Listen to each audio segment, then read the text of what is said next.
रोज रोज मुलांना डब्यात काय द्यायचं हे सुचत नसेल तर एकदा ही रेसिपी नक्की ट्राय करून पहा. हेल्दी, टेस्टी आणि झटकीपट अगदी 5 मिनिटात तयार होते.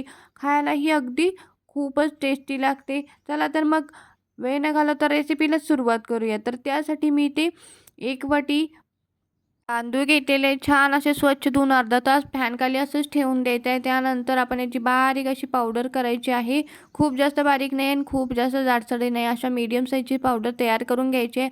त्यानंतर इथे मी जेवढ्या प्रमाणात तांदळाची पिठी आहे तेवढ्याच प्रमाणात पाणी घेऊन छान अशी उकळी यामध्ये चवीपुरतं मीठ घालायचं आहे आणि छान याला मिक्स करून घ्यायचं आहे.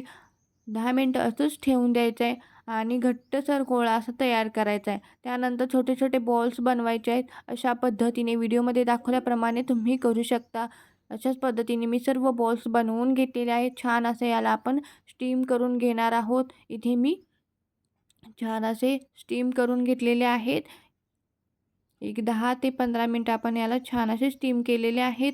यासाठी आता आपण छान तडका देऊया. तडक्यासाठी मी इथे तेल गरम केलेले आहे. यामध्ये मोहरी, कढीपत्ता, 1 मिरची घालायची आहे. खमंग अशी फोडणी तयार करायची आहे आणि आपण हे बनवलेले बॉल्स यामध्ये घालून घेणार आहोत. तयार आहे आपला झटकीपट आणि हेल्दी नाश्ता. रेसिपी कशी वाटली कमेंट करून नक्की सांगा. व्हिडिओ आवडल्यास व्हिडिओला लाईक, शेअर आणि सबस्क्राईब करायला विसरू नका. धन्यवाद.